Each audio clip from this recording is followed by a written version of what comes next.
नाशिक जिल्ह्याचे भाग्य उजळले। पती जिल्हाधिकारी तर पत्नी महापालिका आयुक्त। नाशिक महापालिकेच्या आयुक्तपदी अपेक्षेप्रमाणे मनीषा खत्री यांची नियुक्ती झाली आहे। वर्धा जिल्हाधिकारी राहुल कर्डिले यांची नाशिक महापालिकेच्या आयुक्तपदी बदली झाली होती। ही बदली अवघ्या 4 तासात रद्द झाली। आज त्यावर शासनाने नवे आदेश काढले आहेत। त्यामुळे आता नाशिक महापालिकेला आयुक्त मिळाले आहेत। शासनाच्या सामान्य प्रशासन विभागाने आज नाशिक प्रादेशिक विभागाच्या प्रमुख मनीषा खत्री यांच्या बदलीचे आदेश काढले।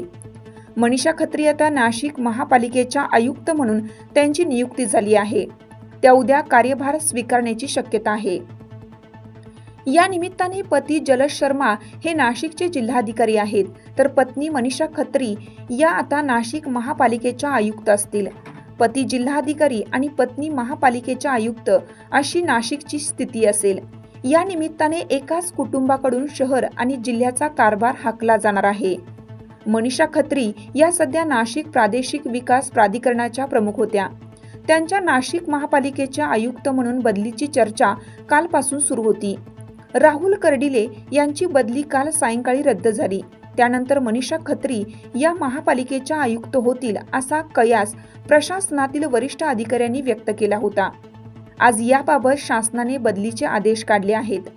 नाशिक महापालिकेच्या आयुक्तपदी कर्डिले यांची झालेली बदली भाजपचे नेते आणि मंत्री गिरीश महाजन यांना पसंत पडली नव्हती अशी चर्चा होती। त्यानंतर या बदलीमध्ये हस्तक्षेप झाला आणि सायंकाळी 6ला ही बदली रद्द करण्यात आल्याचे आदेश काढण्यात आले। या निमित्ताने नाशिकचे पालकमंत्री कोण याबाबतच्या चर्चा सुरू आहेत। या चर्चेला अनुकूल असा निर्णय आज झाला आहे।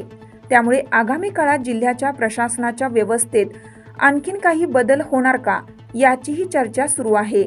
आगामी सिंहस्थ कुंभमेळ्याच्या पार्श्वभूमीवर गिरीश महाजन यांना पालकमंत्री म्हणून नियुक्त करण्यात मुख्यमंत्र्यांचा आणि स्थानिक भाजप आमदारांचा विशेष रस आहे। त्यामुळे जोरदार राजकीय हालचाली सुरू आहेत।